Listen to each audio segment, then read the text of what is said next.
Alhamdulillah. Alhamdulillahi wa atimul haji wal umrata lillah. Ashhadu an la ilaha illallah wahdah. Sadaka wa'dah wa nasara abdah. Wa a'azza jundahu wa ahzamal ahzaba wahdah. Wa ashhadu anna Muhammadan abduhu wa rasuluh. La nabiyya ba'dah. Allahumma salli ala sayyidina Muhammad ibn Abdillah wa ala alihi wa sahbihi wa mawala. Amma ba'du fa ya ibadallah, usikum bi nafsi bi taqwallah, faqad fazal muttaqun. Ittaqullaha haqqa tuqatih wa la tamutunna illa wa antum muslimun. Shadaqallahul aliyul azim. Kaum muslimin sidang Jumat Masjid Darun Najah rahimakumullah. Hari ini khatib mengajak mari kita belajar Islam, kuliah Islam dari Armina, Arafah, Muzdalifah dan Mina. Pertama harus kita ketahui bahwa Armina adalah kumpulan sejarah. Satu, Nabi Adam alaihissalam diapresiasi. Kedua, Nabi Ibrahim alaihissalam diuji. Dan tiga, Nabi Muhammad sallallahu alaihi wasallam purna tugas terindikasi, yaitu turunnya wahyu terakhir. Quran surat 5, surat Al-Ma'idah ayat 3. Pada hari ini telah kusempurnakan agamamu untukmu, dan telah aku cukupkan nikmatku bagimu, dan telah aku redai Islam sebagai agamamu. Kemudian terindikasi purna tugas yang kedua, disampaikan khutbah wada, khutbah perpisahan baginda Rasul kepada para sahabat. Yang inti khutbahnya yaitu menghargai seorang muslim. Kemudian kedua, penghapusan adat jahiliyah, dan ketiga, penetapan zaman atau waktu haji, dan keempat, menghormati, menghargai kaum wanita, dan yang kelima, agar menjaga pusaka warisan yang ditinggalkannya, yaitu Al-Quran dan hadis. Inilah Armina, kumpulan sejarah. Namun bagaimana Armina, Arafah, Muzdalifah dan Mina mulai hari ini dan besok? Yaitu pertama, konsentrasi ritualitas terbesar. Kedua, simbolisasi permusuhan terbesar. Dan ketiga, wisuda agama terbesar. Yang pertama kita lihat adalah konsentrasi ritualitas terbesar. Tidak ada satu agama pun sebesar Islam bisa mengumpulkan dalam satu kawasan, yaitu kawasan Padang Arafah. Itu berjuta-juta manusia bisa berkumpul, tenang, aman, damai. Itulah bagaimana ritualitas Islam yang diajarkan oleh Nabi Ibrahim alaihissalam, yang dimulai dan diteruskan oleh Nabi Muhammad sallallahu alaihi wasallam. Itulah yang terbesar, yaitu pada saat wukuf di Arafah. Artinya puncak daripada ibadah haji. Bahkan bukan sekedar puncak ibadah haji, tapi juga puncak keislaman kita, yaitu wukuf, berkumpul di Arafah. Kedua, simbolisasi atau demonstrasi permusuhan terbesar. Permusuhan antar siapa dengan siapa? Antara manusia dengan syaitan. Yang dimulai saat itu antara Nabi Ibrahim dengan syaitan. yang ketika itu diperintahkan untuk menyembelih anaknya, tapi diganggu berkali-kali dan berkali-kali, dan juga dilempar oleh Nabi Ibrahim dengan batu kepada syaitan itu juga berkali-kali dan berkali-kali, dan itu diabadikan permusuhan itu dengan melempar jumrah. Selanjutnya itu adalah simbol permusuhan abadi antara manusia dengan syaitan. Yang ketiga, wisuda agama terbesar. Kumpulan manusia dari semua arah, dari semua penjuru mata angin ada saat ini di Mekah, ada saat ini di Armina, di Arafah. Dari suku, bangsa, timur, barat, utara, selatan, kumpul semuanya di padang Arafah. Dan ini merupakan wisuda, pernyataan secara bersama-sama kehadapan Allah Subhanahu wa taala, siap berislam, siap membela Islam, dan siap hidup bersama Islam, bahkan siap mati dalam keadaan Islam. Itulah di padang Arafah hari ini. Dan kita supaya hari ini kalau ukuran di Mekah, tapi kalau ukuran kita berpuasa adalah masih hari esok, karena ini adalah ukuran, ada hitungan-hitungan daripada perhitungan dalam rangka menentukan waktu ibadah. Bapak dan saudara-saudara jamaah Jumat rahimakumullah. Kemudian Armina adalah sebuah strategi. Sebuah strategi yang harus kita amankan, yang harus kita laksanakan. Pertama, strategi ATM, amati, tiru, dan modifikasi. Kita tidak berhaji, tapi insya Allah kita bisa menjadi orang sama dengan orang yang berhaji. Asalkan kita mampu amati, tiru, sekaligus modifikasi. ATM. Amati dan tiru. Kita perhatikan Nabi Adam alaihissalam diapresiasi. Kenapa? Karena dimulai dari Nabi Adam adalah melakukan dosa pelanggaran terhadap perintah Allah Subhanahu wa taala. Tetapi dengan punishment, dihukum antara Adam dan Hawa, keluarlah dari surga dan terpisahlah mereka, satu ke selatan dan satu ke utara dan seterusnya, dan satu ke timur, satu ke barat. Yang jelas pada akhirnya mereka bertemu, yaitu di padang Arafah, sebuah bukit yang disebut dengan Bukit Jabal Rahmah. Dan disitulah titik temu kebahagiaan dua suami istri yang bertemu di surga, tapi sekarang bertemu di bumi. Itulah kebahagiaan, diapresiasi. Karena apa? Karena permohonan ampunnya diterima oleh Allah Subhanahu wa taala. Rabbana zalamna anfusana wa illam taghfir lana wa tarhamna lanakunanna minal khasirin. Inilah doa permohonan ampun Nabi Adam dan Siti Hawa. Kehadiran Allah Subhanahu wa taala dan dikabulkan oleh Allah.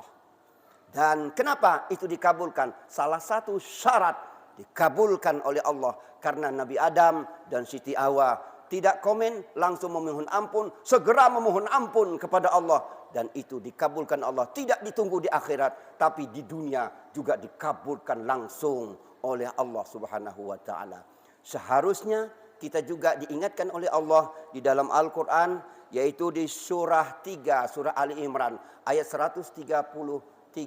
Wasyari'u ila marfiratin min rabbikum wa jannatin 'arduhas samawati wal ard uiddat lil muttaqin. Bersegeralah kamu mohon ampun kepada Allah yang luasnya surga seluas bumi dan langit, disiapkan untuk orang-orang yang bertakwa. Artinya apa? Dosa bisa menjadi isyarat, dosa bisa membuat wasilah kita dipersiapkan oleh Allah dengan surganya seluas bumi dan langit. Asalkan ketika kita ketika melakukan kesalahan, melakukan dosa, melakukan pelanggaran, lalu segera kita memohon ampun, meminta ampun, beristighfar dan taubat kepada Allah Subhanahu wa taala. Bukan dibalas dengan kejahatan oleh Allah, bukan dibalas dengan neraka, tapi dibalas dengan kebaikan, dibalas dengan surga seluas bumi dan langit terhadap para pendosa-pendosa. Asalkan segera memohon ampun kepada Allah Subhanahu wa taala.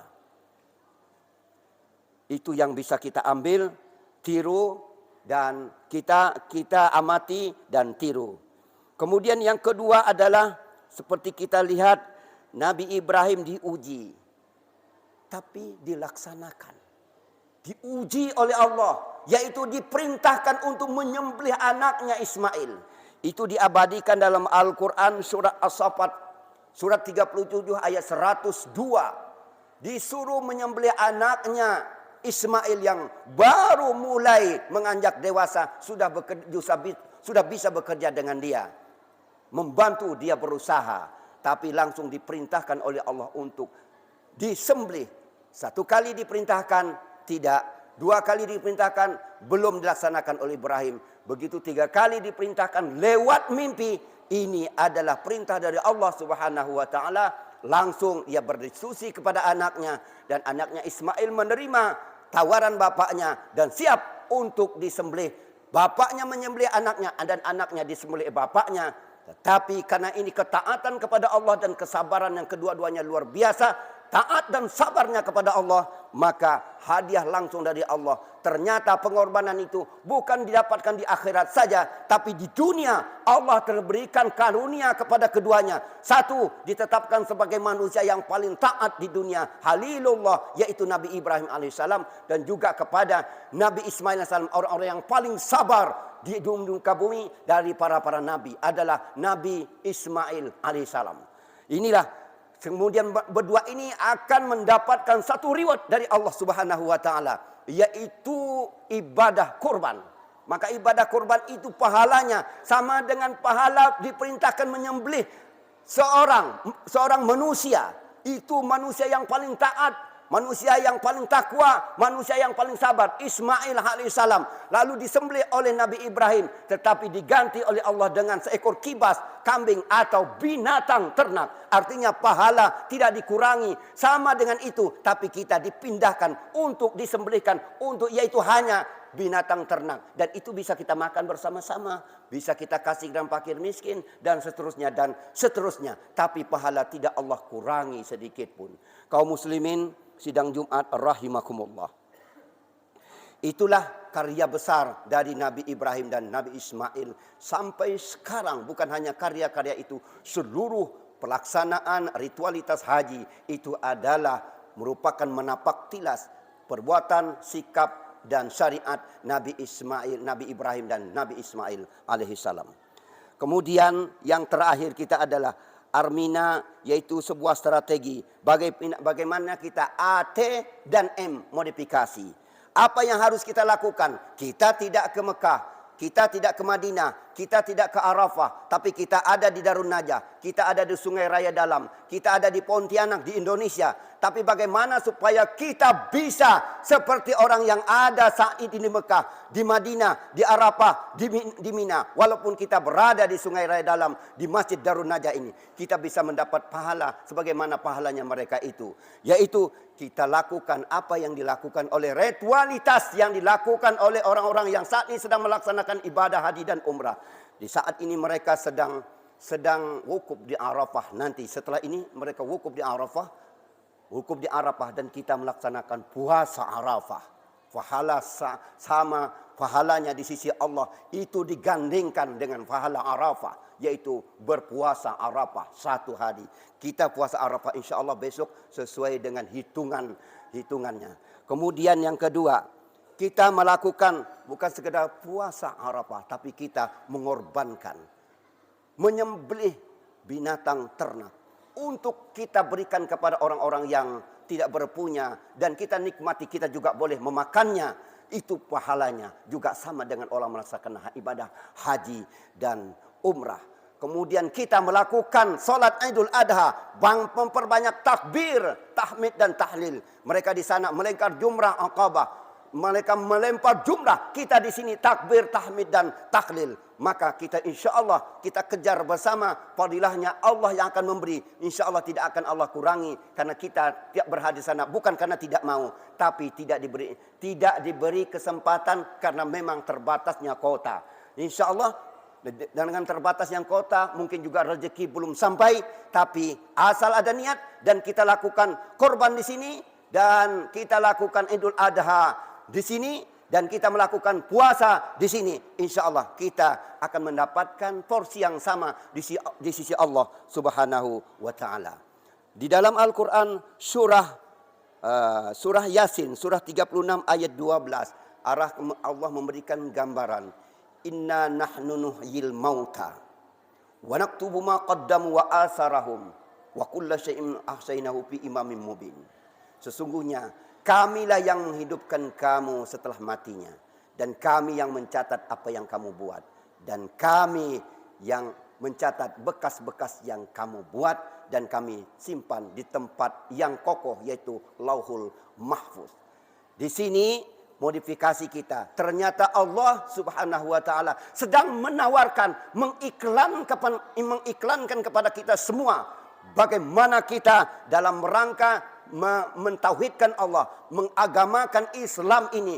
Kita bukan sekedar berbuat baik saat ini, tapi harus meninggalkan bekas-bekas. Kita akan kembali kepada Allah. Bagaimana kita meninggalkan bekas-bekas sebelum kita kembali ke hadirat Allah Subhanahu wa taala. Apa bekas itu? Sebagaimana Nabi Ibrahim, sebagaimana Nabi Ismail, sebagaimana Nabi Muhammad sallallahu alaihi wasallam, begitu banyak meninggalkan bekas-bekas, dan bekas itu ditapaki oleh para pengikut-pengikutnya, ditapaki oleh orang-orang mengikutnya. Insya Allah kita akan mendapat pahala walaupun kita masih di alam barzah, walaupun kita masih sudah dipanggil oleh Allah Subhanahu wa taala. Tapi inilah akan Allah catat tidak dikurangi sedikit pun.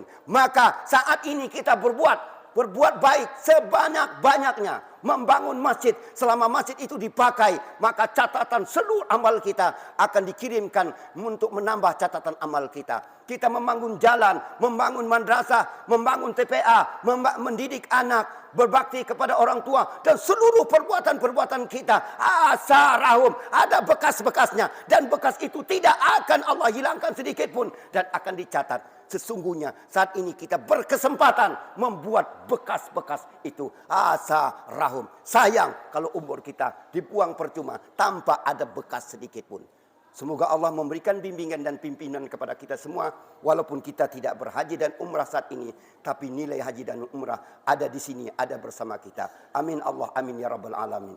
Barakallahu li wa lakum fil Qur'anil azim, wa nafa'ni wa iyyakum bima fi minal ayati wa dzikril hakim.